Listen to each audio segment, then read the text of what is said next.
Det er et mønster på et strømpebånd. Man skal bruge 2 skytter for at lave det, og man skal kunne lave normale ringe og sammensatte ringe. Vi udnytter, at normale ringe, der ender man der, hvor man starter, og med sammensatte ringe, der ender man i enden af den ring, man har lavet. Det udnytter vi til at lave en slags firkantet zigzag. Okay, så det første, vi skal gøre,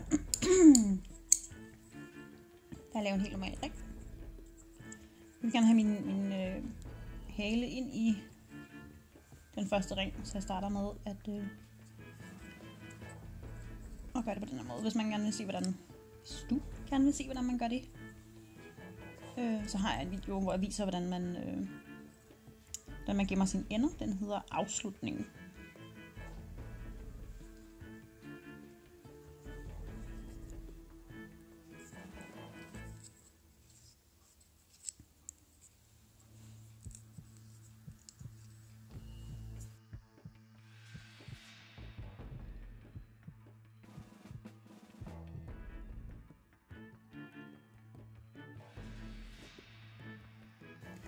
Så 3 pikoner med 5 dobbeltknuder imellem hver.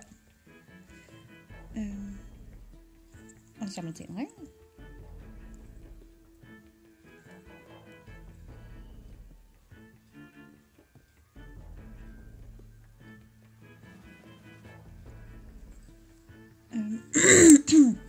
Det næste bliver også det bliver i virkeligheden den samme ring.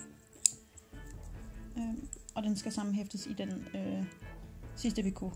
Og det er da sådan den første picot, jeg lavede, men en af de her side picot, der er på den anden ring.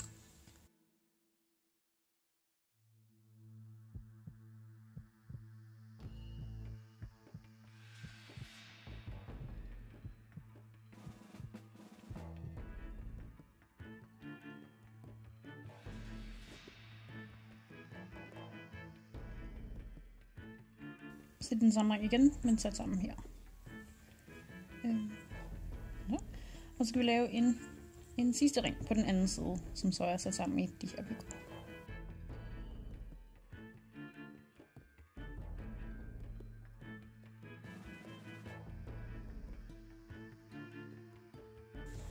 Herfra der vil vi gerne ned.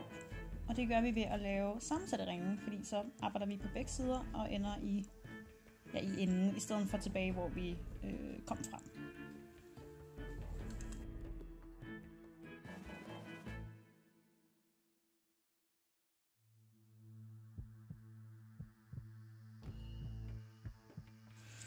Det er altid lidt vanskeligt her i starten, fordi vi har så bredt et stykke her, men vi vil gerne have, at de her de mødes der.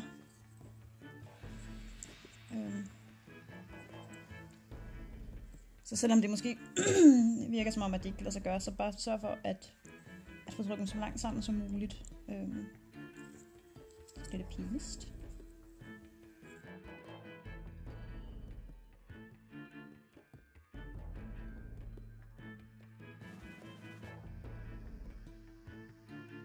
Ja. Så kan vi se, nu har vi bevæget os en ring ned. Skal vi bare en ring længere ned, og så skal vi lave den samme figur på bunden.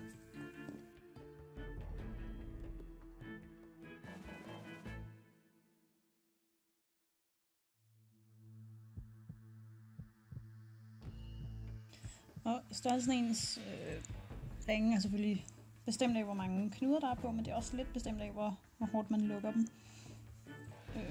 Så hvis de bliver meget uens, så kan man lige, inden man arbejder videre, lige rette, så det er nogenlunde samme størrelse. Okay. Så skal vi gerne lave det samme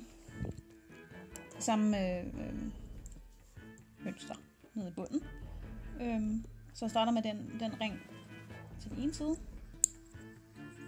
som igen er 5 dobbeltknuder og et picot, og så gør det som igen er 3 picoter med 5 dobbeltknuder på hver side. Så 4 og 5. Og de skal ikke, der er heller ikke noget sammenhæfte med, men man skal ikke sammenhæfte i den første.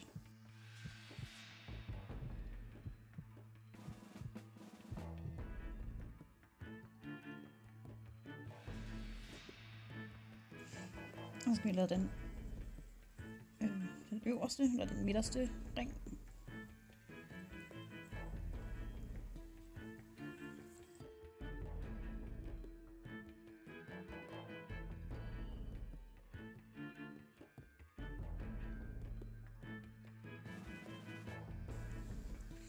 Nu er jeg så her.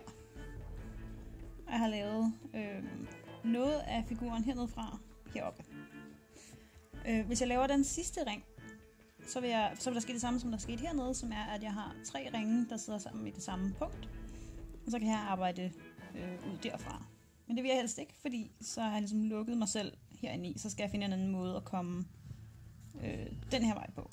Ligesom jeg sagde til at starte med, så er det her mønster, det er en firkantet zigzag, en slags, hvor man arbejder op. Så vil jeg gerne den her vej hen, og så vil jeg gerne ned igen og lave noget, der skal sidde sammen i den her ring. Og så hen igen og op, så den kommer til at se sådan her ud. Det kan man også se på mønstret. Så i stedet for at lave en normal ring her, så laver jeg en sammensat ring, fordi så havner jeg i slutningen af den, og kan arbejde mig i den her retning.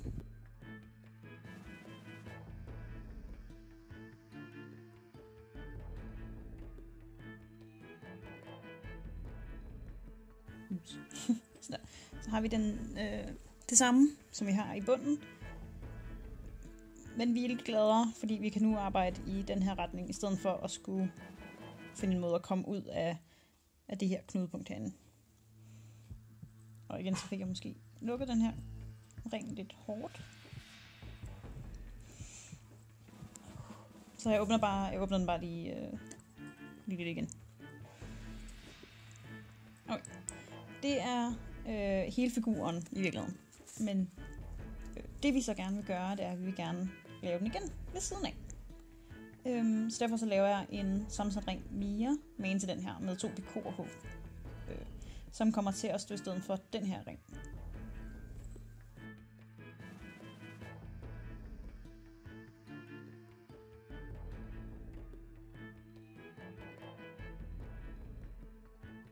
Okay, så ligesom før, så har jeg nu en ring, som er samlet i det knudepunkt, der kommer til at være herinde, og har den første ring. Og den første samlede picot er den, der vender opad.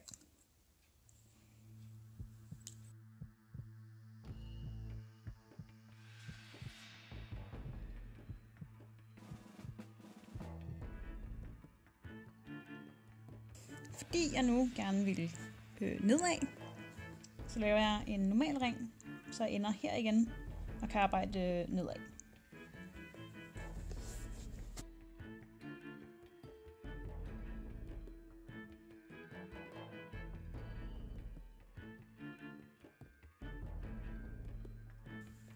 Og så skal jeg bare lave det samme igen. Det er sådan set hele mønstret. Der kommer nogle billeder efter det her, hvor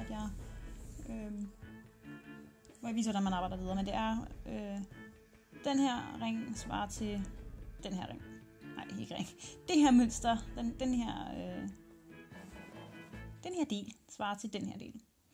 Så nu arbejder vi ned, laver 2 sammensatte ringe den her vej, arbejder op igen, hæfter sammen i den her, og så videre.